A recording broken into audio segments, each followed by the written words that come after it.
Nous sommes voilà, dans ce site immensément grand. Vous comprenez que je parle ici de la grandeur du point de vue de l'homme, parce que nous savons pour nous, chrétiens, ce que signifie grand et qui est grand. Donc nous sommes à la NASA. Vous voyez derrière cette grande navette portée par cet avion de la compagnie Boeing. Donc voilà, ce petit message, nous le faisons afin que nous apportons vraiment plus de lumière, afin que nous sachions, nous chrétiens, jusqu'où nous devons aller lorsque nous voyons ces choses. Si nous visitons ce lieu, ce n'est pas pour le plaisir des yeux, parce que certains pourraient se dire, oui, pourquoi est-ce que nous y sommes? Non, ce n'est pas pour le plaisir des yeux, mais c'est pour que si nous, à travers cela, pouvons édifier quelques-uns d'entre nous, eh bien, cela serait, nous pensons, agréable au Seigneur. Nous devons observer ces choses, non pas avec un regard du monde, mais avec le regard que doit avoir un chrétien sur la base des Écritures bibliques.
Mr. Armstrong, Bart Sibrel, ABC Digital.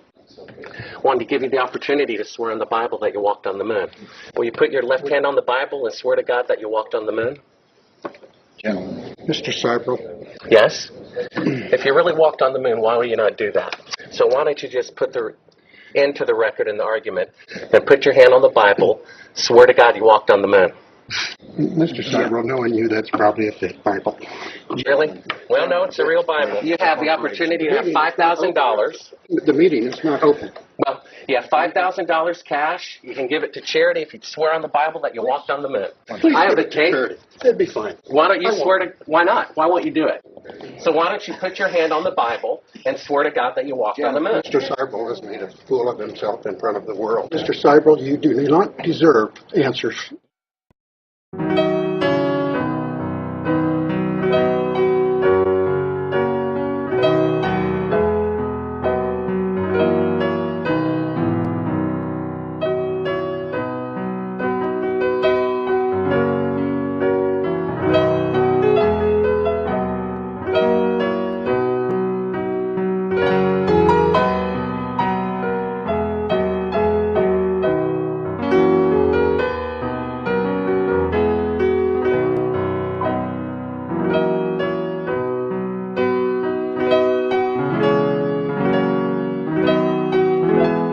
Donc voilà ces grandes choses, très grandes aux yeux des hommes, la conquête de l'espace. Nous pouvons nous demander si cela vient de Dieu. Dieu n'a pas fait l'homme pour habiter dans un autre lieu que sur la terre. Très vite déjà, nous pouvons nous rendre compte qu'il y a là la manifestation de l'orgueil de l'homme. Et ce n'est pas d'aujourd'hui.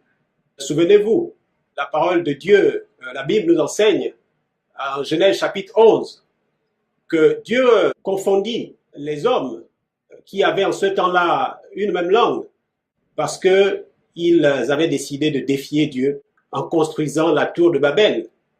Eh bien, les choses ne sont pas différentes aujourd'hui. Les tours de Babel sont multiples et ce que nous visitons aujourd'hui en est une. Je sais que beaucoup seront choqués parce qu'il y a certainement beaucoup d'amoureux de la science et des prouesses scientifiques. Moi-même, je l'ai été. J'étais un passionné de la science dans la jeunesse, de ma jeunesse, je dois dire. J'avais des encyclopédies, des livres, j'étais amoureux d'Armstrong, qui a soi-disant marché sur la Lune. Eh bien, aujourd'hui, j'ai une lecture différente au vu de ce que nous enseigne la parole de Dieu. Car les tours de Babel sont multiples. On en voit de nombreuses. Et ce que nous visitons aujourd'hui est une parfaite illustration. Vous avez entendu parler certainement, il y a quelque temps, de l'inauguration du tunnel de Gothard. Pour certains, Saint-Gothard. Je ne sais pas pourquoi il est saint, mais bref, là encore, c'est une parfaite illustration des œuvres des ténèbres. Et d'ailleurs même l'apôtre Paul, inspiré par le Saint-Esprit, nous le dit, il nous avertit en nous disant de ne pas prendre part aux œuvres infructueuses des ténèbres, mais de les dénoncer, mais de les condamner. Donc nous qui sommes par Jésus-Christ notre Seigneur, enfants de Dieu, eh bien nous devons être avertis. Il est crucial pour nous, alors que les temps sont mauvais, il est crucial pour nous d'être informés, d'être au courant de ce qui se passe. Ce n'est pas que nous admirons ces choses, non, mais nous allons vers elles afin de nous rendre compte, de constater l'égarement de l'homme. Et l'homme ne cesse de s'égarer. Ce ne sont pas les avertissements qui manquent. Nous en avons de nombreuses dans la parole de Dieu. Dans le psaume 119 notamment, la parole de Dieu nous dit « Tu menaces les orgueilleux, ces maudits qui s'égarent de tes commandements », notamment à travers de cette soi-disant conquête de l'espace. Dieu n'a jamais fait l'homme, encore une fois, pour aller sur la Lune ou pour marcher sur Mars, en tout cas pour vivre sur une autre planète. Nous avons assisté à la grande confusion. Dieu a confondu tous ces francs-maçons Illuminati avec la sortie de l'Angleterre, de l'UE, par le soi-disant Brexit. Pour l'homme ordinaire, eh bien, cela n'est qu'un affrontement de politiciens. Mais nous savons pour nous autres enfants de Dieu ce qui se passe dans les coulisses. Et c'est d'ailleurs pour ça l'apôtre Paul disait, comme je le disais déjà tantôt, eh bien de condamner les œuvres des ténèbres. Donc voilà, nous sommes ici à la NASA et le but est aussi que nous puissions, nous chrétiens, être avertis, être édifiés et de ne pas verser dans l'idolâtrie. J'ai été idolâtre en aimant ces choses-là dans le passé.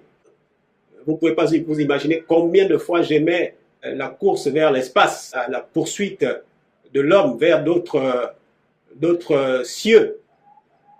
Mais nous savons bien qu'il n'y a qu'un seul moyen d'aller vers Dieu. Donc c'est d'ailleurs aussi pourquoi lorsque Thomas posait la question au Seigneur Jésus-Christ en disant « Seigneur, montre-nous le chemin », eh bien le Seigneur Jésus lui répondit « Je suis le chemin, la vérité et la vie.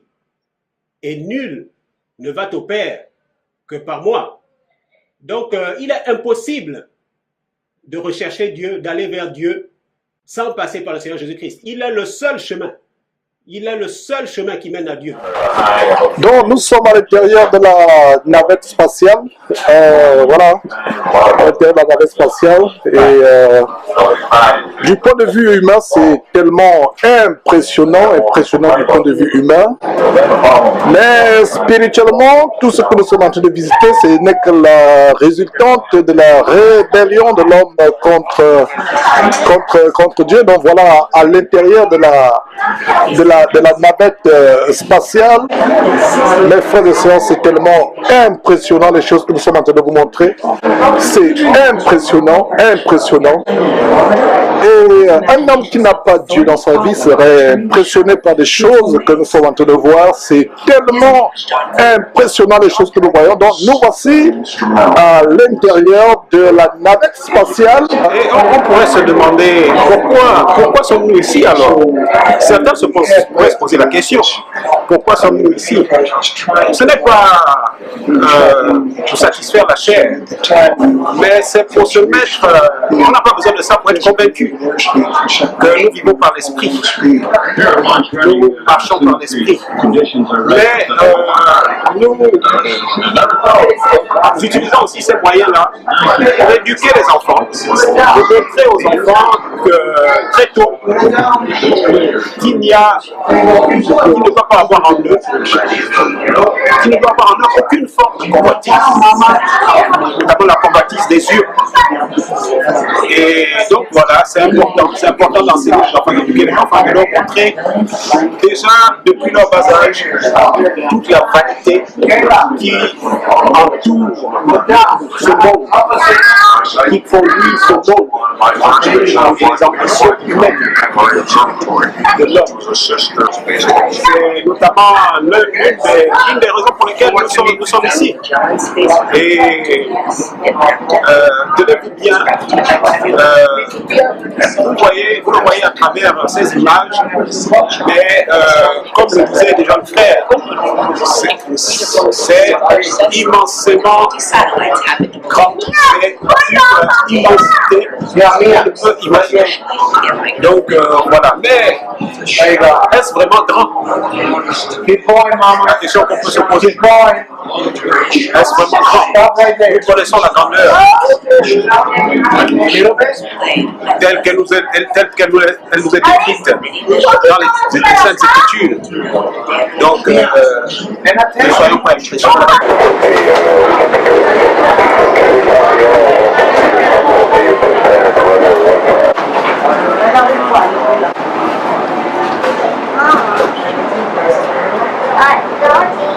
Alors voilà la combinaison de l'orgueil, l'habit de l'orgueil,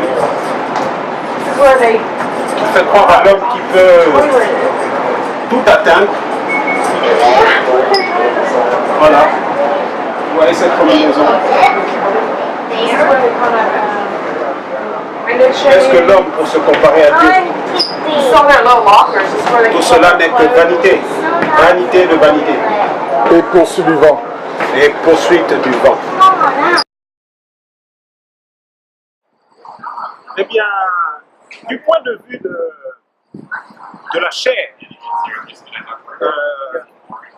eh bien, je constate vraiment les prouesses immenses que peut réaliser l'homme. Du point de vue de la chair, c'est très grand. Ah, ici, il n'y a pas de chair. On va descendre. Donc, du point de vue de la chair, tu disais? Oui, du point de vue de la chair, c'est quelque chose de très grand. Mais nous ne devons pas être impressionnés par toutes ces choses. Parce que nous savons qu'elles ne sont que la manifestation de l'orgueil de l'homme. L'homme est très orgueilleux, comme on le sait. L'homme est très orgueilleux. Et voilà qu'il se donne le but, la mission d'aller visiter notre planète. Son grand défi. Sur une planète telle que Mars. Pourquoi faire? Dieu n'a jamais fait l'homme pour qu'il habite ailleurs que sur la terre. Et l'homme, par son orgueil, veut nous faire croire et veut amener beaucoup à la perdition en faisant croire qu'il peut aller vers Dieu, qu'il peut aller dans les cieux, qu'il peut vivre sur une autre planète, qu'il peut connaître Dieu. Il défie Dieu avec son orgueil. Alors, donc, je ne me lasserai de le souligner, j'insisterai dessus. Il n'y a aucun autre chemin. Jésus-Christ est le seul chemin qui mène à Dieu, qui mène au Père, à Dieu son Père, qui est notre Père aussi. Tout ce qu'on voit là, cette course effrénée vers l'espace, cette volonté acharnée d'aller vers d'autres planètes, eh bien, ce n'est rien d'autre qu'un culte rendu à Satan. Si Jésus-Christ est le seul chemin qui mène à Dieu, si certains scientifiques s'entêtent à vouloir aller vers d'autres planètes, à marcher sur d'autres planètes, alors que Dieu a dit qu'on vivra, l'homme vivra sur terre, eh bien, c'est qu'ils utilisent un autre chemin. C'est qu'ils veulent utiliser un autre chemin qui n'est autre qu'une voie préparée par le diable. Il n'y a aucun autre chemin que Jésus-Christ. Et vraiment, il y a des choses qui ne vous surprendront pas. Ce n'est pas par hasard qu'il y a des programmes qui sont toujours en cours, qui vont peut-être voir le jour très bientôt. Ce n'est pas par hasard que ces engins utilisés pour l'espace sont nommés Orion et autres. Ce n'est pas par hasard que le prochain engin qui servira à satisfaire encore l'orgueil de l'homme, eh bien, porte le nom du dragon. Nous connaissons bien ce que la Bible a nommé dragon. Qu'est-ce qui est représenté par le dragon dans la Bible? Ce n'est rien d'autre que le diable. Et pourtant, comme vous pouvez le constater, eh bien, il y a des engins, vraiment un engin spatial qui est soi-disant vraiment la dernière prouesse préparée par ces scientifiques de la NASA, toujours dans l'optique de rechercher Dieu par eux-mêmes, Dieu par l'intelligence de l'homme, en se créant une voie, une autre voie, donc un faux Jésus.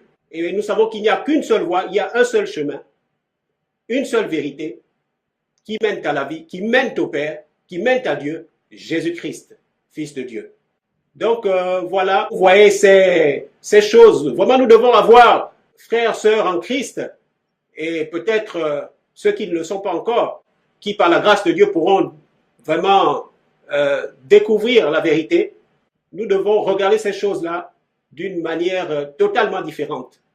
Il y a, c'est vrai, l'effet de grandeur. Hein, nous voyons ce que l'homme peut faire, mais nous ne devons pas être impressionnés par ces choses. Nous ne devons pas être impressionnés par ces choses parce que nous savons ce qu'il y a derrière. C'est la manifestation de l'orgueil de l'homme. Et qui a été le premier orgueilleux? Satan, premier orgueilleux, premier menteur. Et c'est son esprit qui continue à se propager, à être entretenu par des hommes qui lui ont prêté allégeance. Donc voilà, vous voyez vraiment toutes ces choses. Vous voyez ces images, hein, comme je le mentionnais déjà, hein, de cet engin qui a été nommé dragon. Ce n'est pas par hasard, ce n'est pas par hasard, ce n'est vraiment pas par hasard. Donc voilà, hein, soyons avertis, n'adorons pas ces choses, n'idolâtrons pas ces choses, parce que si nous le faisons, eh bien nous prêtons allégeance à Satan. Et nous savons que si nous ne sommes pas pour Dieu, eh bien nous sommes pour Satan. Donc le gloire soit rendu à Dieu, vraiment qu'il nous ouvre les yeux, qu'il nous permette de connaître la vérité par son Fils Jésus-Christ et non pas par un Jésus inventé par les hommes. Qu'est-ce que tu disais justement?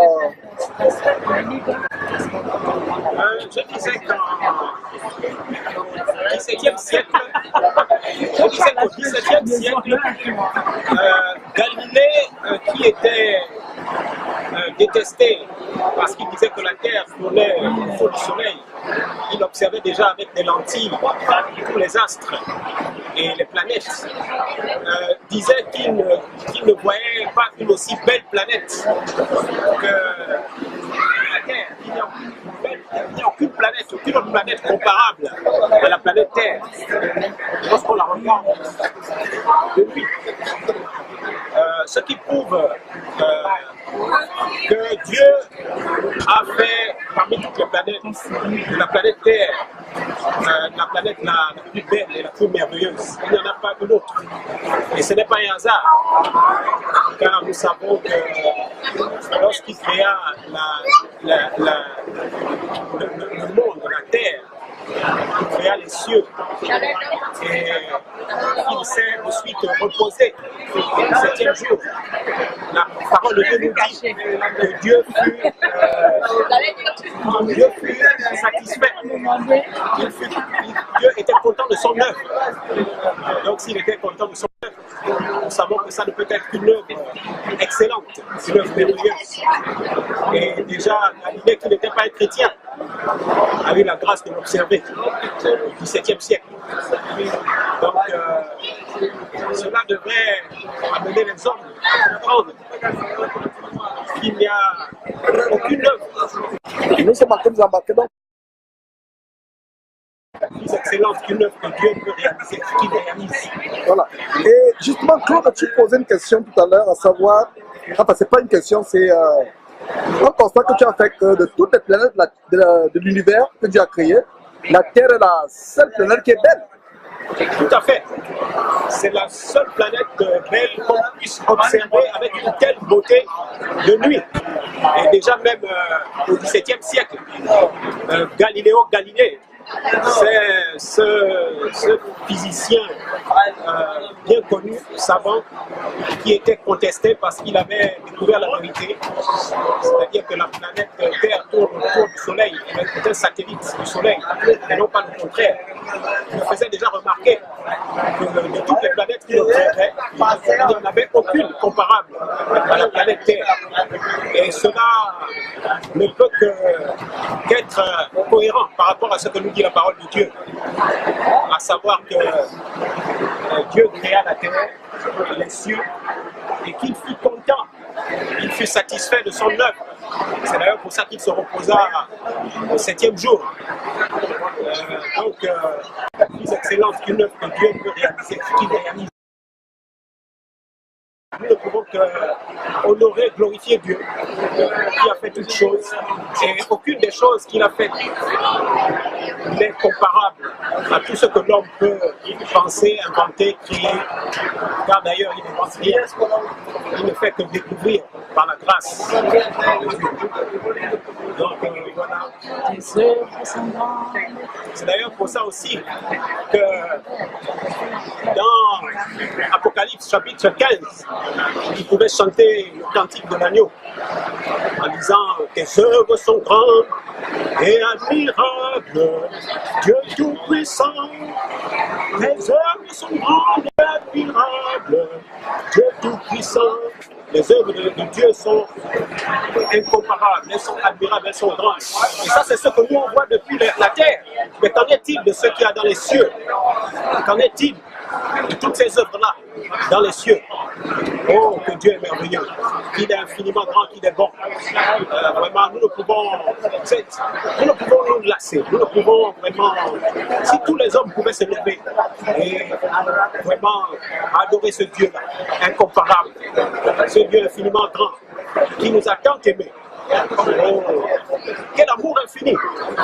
Vraiment, quel homme peut donner son fils? High-speed environment. Like other shuttle commanders and pilots, Captain Chris Ferguson. 3 days after the loss of Columbia, President George W. Bush came to JSC and spoke these words. For these 7, it was a dream fulfilled. Each of these astronauts had the daring and discipline required of their calling. Each of them knew that great endeavors are inseparable from great risks. And each of them accepted those risks willingly, even joyfully, in the cause of discovery. America's space program will go on. This cause of exploration and discovery is not an option we choose. And pray they will return. They go in peace for all mankind, and all mankind is in their debt. Pourquoi est-ce que l'homme ne met pas autant d'énergie à connaître celui qui a fait toutes ces choses, c'est-à-dire celui qui lui a donné cette intelligence, celui qui a donné cette capacité de penser, de comprendre les choses. Pourquoi est-ce qu'il ne met pas toute cette énergie-là? Il est capable de tellement de choses. L'homme est capable de faire de grandes choses. Mais si seulement il pouvait mettre toute cette énergie à rechercher le Créateur, la vérité, celui qui a fait, celui qui l'a fait, celui qui a fait l'homme lui-même, ça lui serait plus utile. Voilà. Et là, nous sommes en train de visiter la NASA, ici à Houston, aux États-Unis, et nous avons notre bien-aimé frère Claude, depuis la France, et nous sommes en train de voir la vanité à laquelle Dieu a assujetti l'homme. Vous pouvez voir là une navette qui, soi-disant, est allée à la Lune. Dieu n'a jamais créé des planètes autre que la Terre pour être habitée. Mais aujourd'hui, nous voyons des entreprises scientifiques pour aller à la Lune, pour aller à la planète Mars, et vraiment c'est terrible. C'est terrible, et on peut se demander pourquoi faire. Déjà, ce ne sont que des signes de l'orgueil de l'homme. Parce que lorsque Dieu répondait à Job, dans Job chapitre 38, à partir du verset 3 par là, il lui disait, connais-tu les chemins de la lumière, les chemins par lesquels se sépare la lumière, pour être plus exact. Et nous voyons que malgré tout ce que l'homme peut faire, il cherchera à aller aussi vite que la lumière. Il cherchera à construire des appareils qui vont lui permettre d'atteindre deux points distants de je ne sais plus combien de kilomètres en quelques minutes. Mais il ne connaîtra jamais la profondeur de Dieu. Parce que la profondeur de Dieu est sondée par l'Esprit de Dieu, comme nous le savons. Et c'est en vain que l'homme arrivera à des prouesses. Il arrivera à des prouesses, certes, mais il ne connaîtra pas Dieu. Tant qu'il ne comprendra pas que tout cela n'est que vanité de vanité et manifestation de l'orgueil de l'homme. Et nous savons que Dieu a horreur, il a horreur à l'orgueil. Dieu déteste les orgueilleux. C'est pour cela qu'il disait quelque part dans le livre des Proverbes, maudit ces orgueilleux. Donc voilà, c'est vraiment impressionnant par les yeux, mais nous savons que cela n'est que vanité de vanité. Les yeux sont impressionnants, mais pour ceux-là qui connaissent vraiment ce que nous enseigne la Bible, qui est le seul livre qui nous parle de la vérité, eh bien, nous ne devons pas être impressionnés. Ils ne doivent pas être impressionnés. Parce que nous savons qu'il ne restera pas pierre sur pierre. Il ne restera rien de tout cela. Donc voilà, c'est une chose...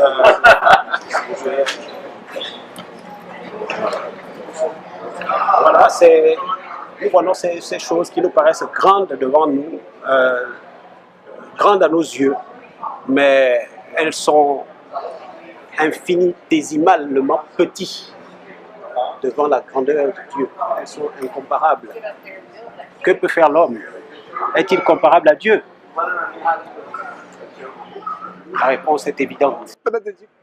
Tout ce que vous voyez là n'est pas simple. Il y a de nombreux visiteurs, mais ce n'est pas simple. Donc Dieu nous demande par les Saintes Écritures de ne pas aimer le monde. Hein? Celui qui aime le monde ne peut pas prétendre aimer Dieu, ce n'est pas possible. Donc nous devons nous détacher de ces choses. Nous devons nous détacher de ces choses. On ne peut pas plaire à Dieu si on aime le monde. Ce n'est pas possible. Aimer le monde, c'est détester Dieu.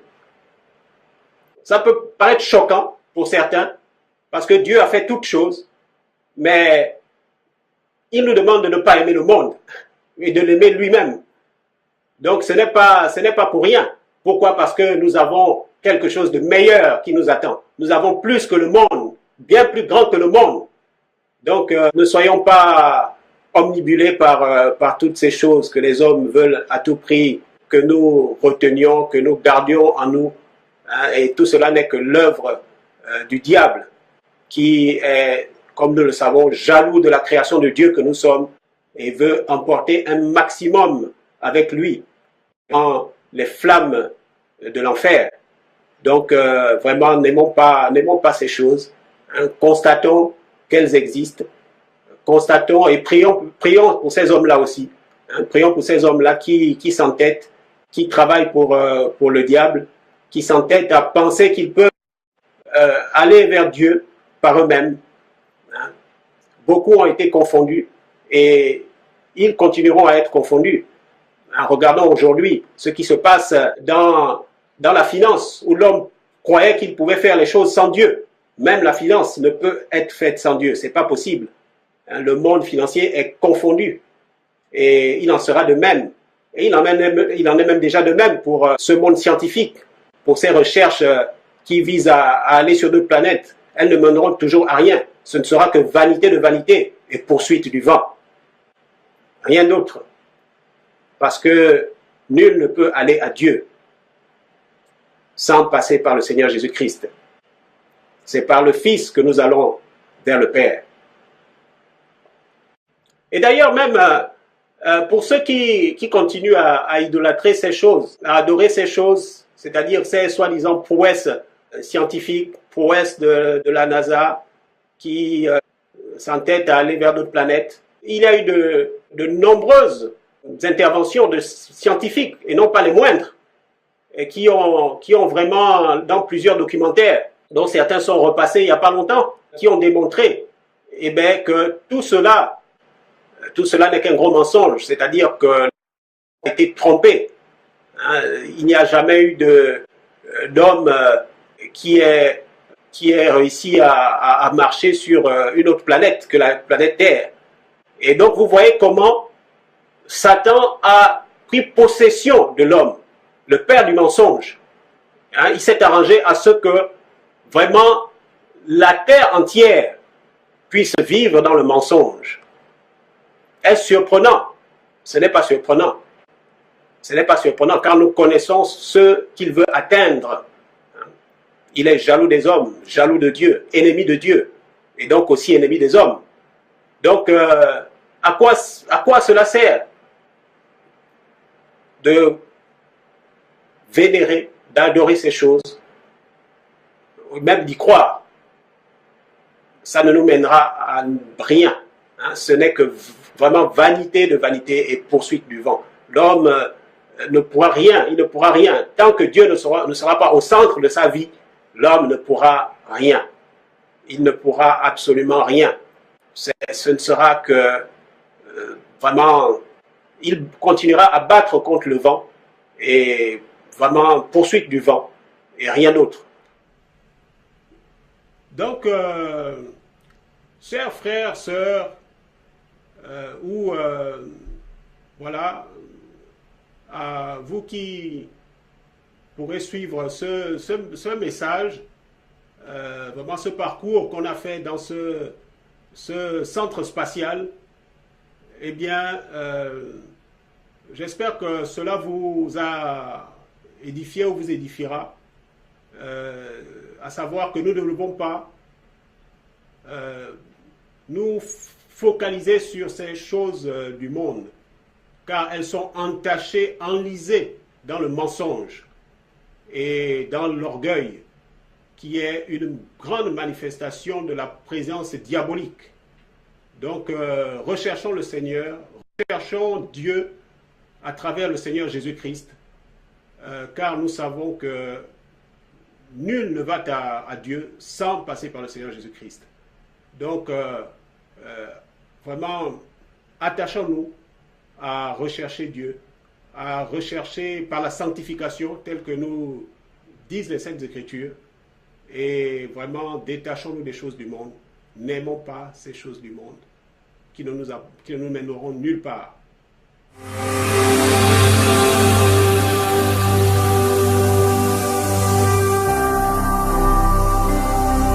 Jésus-Christ TV, vous connaîtrez la vérité et la vérité vous affranchira. Ne manquez pas de vous abonner à notre chaîne YouTube Jésus-Christ TV, en cliquant sur le bouton s'abonner, juste au bas de la fenêtre de cette vidéo. Ainsi, vous recevrez automatiquement nos nouvelles vidéos, et vous ne raterez aucune.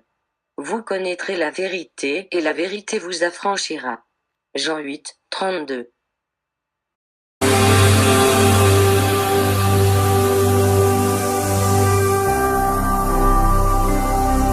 Jésus-Christ TV, vous connaîtrez la vérité et la vérité vous affranchira.